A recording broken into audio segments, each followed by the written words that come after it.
Hi hello നമസ്കാരം. Nikki's നെസ്റ്റിൻ്റെ അടുത്തൊരു വീഡിയോയിലേക്ക് എല്ലാവർക്കും സ്വാഗതം. എന്നും വിചാരിക്കും വീഡിയോ ചെയ്യണം, അല്ലെ എൻ്റെ ഡെയിലി റുട്ടീൻ ചെയ്തിടണം എന്നൊക്കെ വിചാരിക്കും. പക്ഷേ വളരെ തിരക്കുള്ളൊരു ജീവിതമായതുകൊണ്ടായിരിക്കാം ഒന്നിനും സമയം കിട്ടുന്നില്ല. ഇന്ന് സൺഡേ ആണ്. അപ്പോൾ സൺഡേയിൽ ഞങ്ങൾ ബ്രേക്ക്ഫാസ്റ്റൊക്കെ കഴിഞ്ഞു കേട്ടോ. സമയം ഇപ്പോൾ എന്തായാലും ഒരു 10 മണി കഴിഞ്ഞിട്ടുണ്ട്, 11 മണി ആയിട്ടുണ്ട്. അപ്പം ലഞ്ചിനുള്ള കാര്യങ്ങൾ നോക്കാം. ചോറ് എന്തായാലും നേരത്തെ നമുക്ക് വെന്തിട്ടുണ്ട്, അമ്മ വെച്ചിട്ടുണ്ട്. എന്നാൽ കറികളുടെ കാര്യങ്ങളൊക്കെ ഞാൻ നോക്കാം എന്ന് വിചാരിക്കുവാണേ. മത്തങ്ങ എരിശ്ശേരി ഉണ്ടാക്കാമെന്ന് വിചാരിച്ചാൽ അതിനാണ് ആദ്യം മത്തങ്ങ കട്ട് ചെയ്യുന്നത് കണ്ടായിരുന്നല്ലോ, മത്തങ്ങ എരിശ്ശേരി. അതിനായിട്ട് ചെറുപയർ ആദ്യം കുക്കറിലിട്ട് 2 സീറ്റ് കൊടുക്കുന്നുണ്ട്. പിന്നെ മത്തങ്ങ ചെറുതായിട്ട് അരിഞ്ഞെടുക്കുന്നുണ്ട്. പയർ ഒരു സീറ്റി അടിച്ച് അത് കഴിഞ്ഞതിൻ്റെ ശേഷം മതി നമ്മൾ മത്തങ്ങയും കൂടി ഇട്ട് രണ്ടും കൂടെ ഒന്നുകൂടെ വെന്തെടുക്കണം. അതിലേക്ക് പൊടികളായ മഞ്ഞൾപ്പൊടി, മുളക് പൊടി ലേശം മതി, ഒരു പച്ചമുളകും അത്യാവശ്യം ഉപ്പും കൂടി ഇട്ട് നമ്മൾ വെന്തെടുക്കാം എന്ന് വിചാരിക്കുന്നു. നിങ്ങൾ ആദ്യം കണ്ട ഡ്രസ്സല്ല ഇപ്പോൾ ഇല്ലേ. അപ്പം ഞാൻ കറി വെക്കാൻ തുടങ്ങിയപ്പോഴാണ് ശ്രദ്ധിക്കുന്നത് നമുക്ക് തേങ്ങ വേണമായിരുന്നു, പിന്നെ ഒരു കവർ തൈര് വേണമായിരുന്നു. അപ്പോൾ അത് വാങ്ങാനായിട്ട് എന്ന് പുറത്തു പോയി. അപ്പം ഡ്രസ്സ് മാറിയതാണേ. അതവിടെ ഇരുന്ന് ഇനിയും വെന്തോളും കണ്ടോ. അപ്പം ഇടയ്ക്കിടയ്ക്ക് നിക്കിയൊക്കെ അടുക്കള വരുന്നുണ്ട്. പിന്നെ ഞായറാഴ്ച ആണെങ്കിൽ എൻ്റെ മടിയിൽ നിന്നും എൻ്റെ കയ്യിൽ നിന്നും ഇറങ്ങത്തില്ല. ഇപ്പോഴും അവൻ കൊച്ചു കുഞ്ഞാന്ന് വിചാരിച്ച് അവൻ ഇരിക്കുന്നത്. അപ്പോൾ അതുകൊണ്ട് എന്നെ ഇടയ്ക്ക് പിടിച്ച് വലിക്കുന്നതൊക്കെയാണ് കാണുന്നത്. പുറകിൽ കൂടെ വന്ന് വലിക്കുകയൊക്കെ ചെയ്യുന്നുണ്ട്. അപ്പോൾ ഇവരെയും കൊണ്ട് ജോലി ചെയ്യാമെന്ന് പറഞ്ഞാലേ ഒരു ടാസ്ക്കാണ്.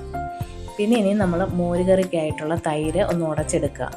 അപ്പോൾ ആ തൈര് ഒരു ഫുൾ എടുക്കുന്നില്ല, ഒരു പാക്കറ്റ് ഫുള്ള് തൈരിൻ്റെ ആവശ്യമൊന്നും നമുക്കില്ല കേട്ടോ. അപ്പോൾ ഒരു 3/4 പാക്കറ്റ് തൈരെടുത്തു. അപ്പോൾ അതിനെ കാച്ചി എടുക്കാം എന്ന് വിചാരിക്കുകയാണ്.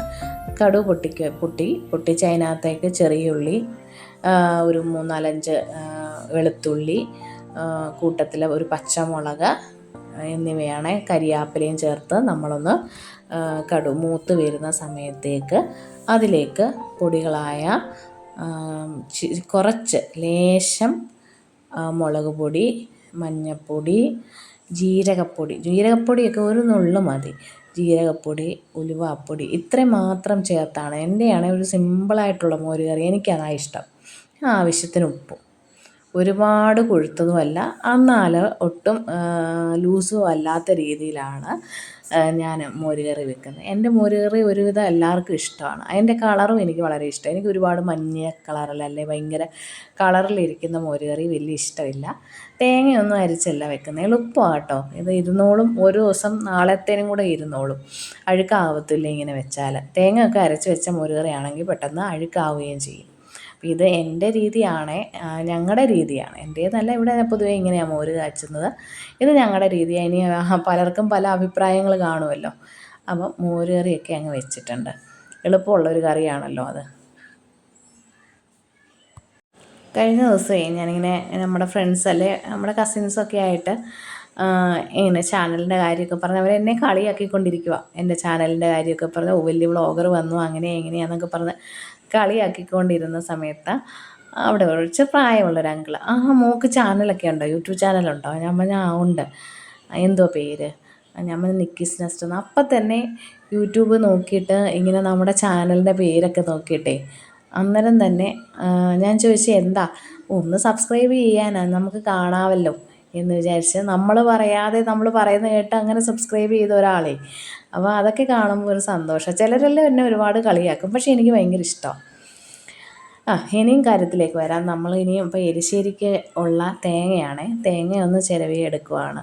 ഞങ്ങളുടെ വർക്ക് അത് പുറത്തൊരു ഷെഡ് പോലെ ഉണ്ട്, അവിടെ ഒരു സ്ലാബും സിങ്കും ഒക്കെ ഉണ്ട്. അങ്ങോട്ട് ഇറങ്ങുന്നതിൻ്റെ അടുക്കളയിൽ നിന്ന് അങ്ങോട്ട് ഇറങ്ങുന്ന പടികയിൽ ചിരവെടുത്ത് വെച്ചാൽ തരും. അപ്പോൾ എളുപ്പമുണ്ടല്ലോ, നമുക്ക് കുനിയൊന്നും വേണ്ട.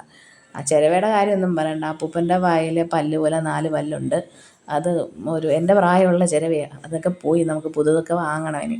അപ്പോൾ ആ എരിശ്ശേരിക്ക് വേണ്ടിയുള്ള തേങ്ങയാണ് അത് അരയ്ക്കാനെടുക്കുക. അതിനകത്ത് മഞ്ഞൾപ്പൊടി, ജീരകം, 2 കൊച്ചുള്ളി, 1-2 അല്ലി വെളുത്തുള്ളി എല്ലാം ഇട്ട് നമ്മളൊന്ന് നന്നായി അരച്ചെടുക്കുക. മൊത്തം തേങ്ങയും ഞാൻ എടുത്തിട്ടില്ല. നമ്മൾ ഈ കടുക് വറക്കുമ്പോൾ അതിനകത്ത് കുറച്ച് തേങ്ങ വറുത്തൂടെ ചേർത്താൽ എരിശ്ശേരിക്ക് നല്ലൊരു ടേസ്റ്റ് ആയിരിക്കും. ഏതൊരു എരിശ്ശേരിയാണെങ്കിലും അത് ഒരു പ്രത്യേക ടിപ്പാണ് കേട്ടോ. അതിങ്ങനെ ആ തേങ്ങ കടിച്ച് തിന്നുമ്പം എരിശ്ശേരിക്ക് നല്ലൊരു ടേസ്റ്റ് ഉണ്ട്. അതുകൊണ്ട് മൊത്തം തേങ്ങയും ഞാൻ അരയ്ക്കാനെടുത്തില്ല, കുറച്ച് മാറ്റി വെച്ചിട്ടുണ്ട്. മത്തങ്ങയും പയറും കൂടെ നന്നായി വെന്ത് ഉടച്ച് ഞാൻ വെച്ചിട്ടുണ്ട്. അത് കുക്കറിലായതുകൊണ്ട് എളുപ്പമാണല്ലോ ഇപ്പം. അപ്പോൾ അതുകൊണ്ട് അത് നന്നായി റെഡി ആയിട്ടിരിക്കുക. അപ്പോൾ അതിലേക്കിനി തേങ്ങ ചേർത്താൽ മതി. അതിലേക്കിനി അരപ്പൊക്കെ ചേർത്ത്, നമ്മൾ അരച്ച അരപ്പൊക്കെ ചേർത്ത് അതൊന്ന് നന്നായി കൂട്ടി യോജിപ്പിച്ച് ചെറിയ തീയിൽ ഒന്ന് ചൂടായി വരണം. കറി അധികം തിളയ്ക്കരുത്, തിളച്ചാൽ കൊള്ളത്തില്ല. ഒന്ന് ചൂടായാൽ മതി. കറി നന്നായി ചൂടായി വരുമ്പം അതിലേക്ക് നമുക്ക് താളിച്ചൊഴിക്കാം, കടുക് പൊട്ടിച്ചൊഴിക്കാം. അപ്പോൾ അത്രയേ ഉള്ളൂ കാര്യം. ഉപ്പൊക്കെ ഞാൻ നോക്കുന്നുണ്ട്, എല്ലാത്തിൻ്റെ ടേസ്റ്റ് നമ്മൾ നോക്കണമല്ലോ. ഉപ്പ് കുറവാണ്, കുറച്ചും കൂടെ ഉപ്പ് ചേർത്ത് കൊടുക്കുന്നുണ്ട്. ഇനി അത് കടുക് വറുത്തെടുക്കാനായിട്ട് ഒരു പാൻ അടുപ്പത്ത് വെച്ചിട്ടുണ്ട്. അതിലേക്ക് വെളിച്ചെണ്ണയും ഒരു തുള്ളി നെയ്യോട് ഒഴിച്ചാൽ നല്ല ടേസ്റ്റ് ആയിരിക്കും. ഞാനിപ്പോൾ എടുത്തിട്ടില്ല, സത്യം പറഞ്ഞാൽ ഞാൻ മറന്നു പോയതാണ്. അപ്പോൾ അതിലേക്ക് കൊച്ചുള്ളി, കരിയാപ്പില, പിന്നെ വറ്റൽമുളക്, 2 വറ്റൽമുളകും എടുത്തിട്ടുണ്ട്. അതും ഒന്ന് നന്നായി മൂത്ത് വരുമ്പോഴത്തേന് അതിലേക്ക് ഒരു തേങ്ങയും കൂടി ഇട്ട്, നമ്മൾ ആ തേങ്ങ തിരുമ്മി വെച്ചേക്കുന്നതും കൂടി ഇട്ട് നന്നായി മൂപ്പിച്ചെടുത്താൽ മതി. ഇപ്പോഴാണ് ഞാൻ ശ്രദ്ധിച്ചത്, വീഡിയോ എടുത്തപ്പോൾ അതിനകത്ത് നമ്മുടെ ഒരു വറ്റൽമുളക് തെറിച്ച് പോയായിരുന്നു. അത് അന്നേരം ശ്രദ്ധിച്ചില്ല, ഇപ്പോഴാണ് കാണുന്നത് കേട്ടോ. ശ്രദ്ധിക്കണം, തേങ്ങ കരിഞ്ഞു പോവാതെ നമ്മൾ ശ്രദ്ധിക്കണം. അതൊന്നും മൂത്ത് വരുമ്പം നമുക്ക് അതിനകത്ത് എരിശ്ശേരിക്കകത്തോട്ട് ചേർത്ത് കൊടുക്കാം.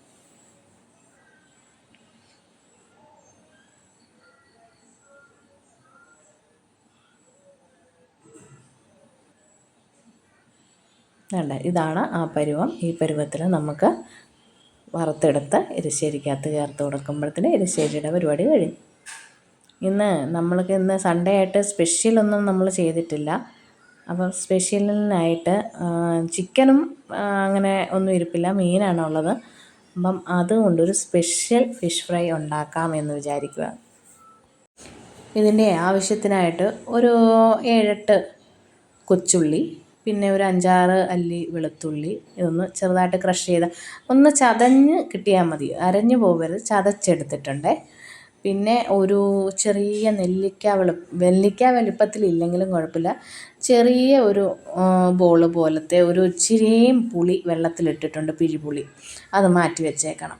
പിന്നെ പാൻ എടുക്കുക. പാൻ ചൂടാവുമ്പം അതിലേക്ക് ആവശ്യത്തിന് ഒരു 2 സ്പൂൺ എന്തായാലും വെളിച്ചെണ്ണ, 2 സ്പൂണ് വെളിച്ചെണ്ണ ഏലും വേണം, വെളിച്ചെണ്ണ ചേർത്ത് കൊടുക്കുക. വെളിച്ചെണ്ണ ഒന്ന് ചൂടായി വരുമ്പോഴത്തേന് അതിലേക്ക് പൊടികളായ മുളക് പൊടി, മഞ്ഞൾപ്പൊടി എന്നിവ ചേർത്ത് കൊടുക്കണം.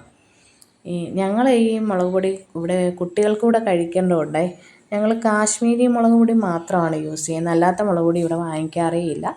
കാശ്മീരി മുളക് പൊടി നല്ല 2 സ്പൂണ് ഓളം വേണം. ഞാനിപ്പോൾ ആദ്യം ഒരു സ്പൂണ്, 1.25 സ്പൂണേ ഇട്ടുള്ളൂ. അതിലേക്ക് മുളക് പൊടിയും മഞ്ഞൾപ്പൊടിയും ചേർത്ത് അതൊന്ന് മൂത്ത് വരണം. ഇപ്പം ഞാൻ ഇളക്കി നോക്കുമ്പോൾ എനിക്ക് മനസ്സിലാകുന്നുണ്ട് അതിനകത്ത് മുളക് പൊടി കുറവാണ്. അപ്പോൾ അതുകൊണ്ട് 1 സ്പൂൺ മുളക് പൊടിയും കൂടെ ഞാൻ ചേർത്ത് കൊടുക്കുന്നതാണ്. അതാ പറഞ്ഞത്, നല്ല 2 സ്പൂണ് മുളക് പൊടി ചേർത്ത് കൊടുക്കണം. പൊടി അങ്ങനെ ഒന്ന് മൂത്ത് വരുമ്പോഴത്തേന് അതിലേക്ക് നമ്മൾ ആ എടുത്ത് വെച്ചിരിക്കുന്ന കൊച്ചുള്ളിയും വെളുത്തുള്ളിയും ചതച്ചത് ചേർത്ത് കൊടുക്കണം. അതൊന്ന് ഇളക്കി മൂത്ത് വരുന്ന സമയത്തേക്ക് ഒന്നായി വരുമ്പോഴത്തേന് ആ പച്ചമണമൊക്കെ മാറി ഒന്ന് ഇതായി വരുമ്പം അതിലേക്ക് ആവശ്യത്തിന് ഒരു 2 ഇതള് കരിയാപ്പില, 2 ഇതളല്ല 2 തണ്ട് കരിയാപ്പില നമ്മളതിനകത്തേക്ക് ഇട്ട് കൊടുക്കുന്നുണ്ട്. എത്ര കരിയാപ്പില ചേർന്നാലും ടേസ്റ്റാണ് മീൻ വറുക്കുന്നതിനും അല്ലേ മീൻ കറിക്കും ഒക്കെ. അപ്പം അങ്ങനെ കരിയാപ്പിലയൊക്കെ ഞാൻ ചേർത്ത് കൊടുക്കുന്നുണ്ട്. ഇതൊന്ന് മൂത്ത് വരുമ്പോഴത്തേന് നമ്മൾ ഇതിലേക്ക് നേരത്തെ കുറച്ച് പുളി വെള്ളത്തിലിട്ട് വെച്ചിട്ടുണ്ടായിരുന്നല്ലോ, അതൊന്ന് പിഴിഞ്ഞ് ആ വെള്ളം കൂടെ ഒന്ന് ചേർത്ത് കൊടുക്കണം. പുളി പിഴിഞ്ഞൊഴിച്ച് അത് നന്നായി അതായത് വറ്റി, ആ വെള്ളം വറ്റി എണ്ണ തെളിയുന്നതാണ് നമ്മുടെ പരുവം. അതുവരെ നമ്മൾ ഇളകിക്കൊണ്ടിരിക്കണം. എണ്ണ തെളിഞ്ഞ് കഴിഞ്ഞിട്ടേ നമുക്ക് ഫിഷ് ഫ്രൈ ചെയ്യാനായിട്ട് വെക്കാൻ പറ്റത്തുള്ളൂ. ഞാൻ ഇപ്പം ഇങ്ങനെയുള്ള വീഡിയോകളൊക്കെ ചെയ്യുമ്പം നിങ്ങൾക്കത് ഇഷ്ടപ്പെടുന്നു എന്ന് ഞാൻ വിചാരിക്കുന്നു. എനിക്ക് തോന്നുന്നുണ്ട് ഞാൻ ഇങ്ങനെ ഫുഡിൻ്റെ റിലേറ്റ് ചെയ്ത് അല്ലെ എൻ്റെ ഡേ ഇൻ മൈ ലൈഫൊക്കെ ചെയ്യുമ്പോഴാണ് ആൾക്കാർ കൂടുതലായിട്ട് എൻ്റെ വീഡിയോസ് കാണുന്നത്. അപ്പോൾ കാണുന്നുണ്ട് കുറേ ആൾക്കാർ. പക്ഷേ ദയവ് ചെയ്ത് കാണുന്ന ആൾക്കാരെ എന്നെ ഒന്ന് സബ്സ്ക്രൈബ് ചെയ്തുകൂടെ സപ്പോർട്ട് ചെയ്യണേ. അപ്പം ഇനി ആ പുളിവെള്ളം ഒന്ന് പറ്റി ആ എണ്ണയൊന്ന് തെളിഞ്ഞ് വരണം. അപ്പം പറയുന്ന പോലെ നമ്മളെ സപ്പോർട്ട് ചെയ്യാനും ആരും മറക്കരുത്. ലൈക്ക് ചെയ്യണം. നിങ്ങളുടെ അഭിപ്രായങ്ങളൊക്കെ കമൻറ്റ് വഴി എന്നെ അറിയിക്കണം. കണ്ടോ, ആ ഗ്രേവിക്ക് ആവശ്യത്തിന് ഉപ്പിട്ട് കൊടുക്കുന്നുണ്ട്.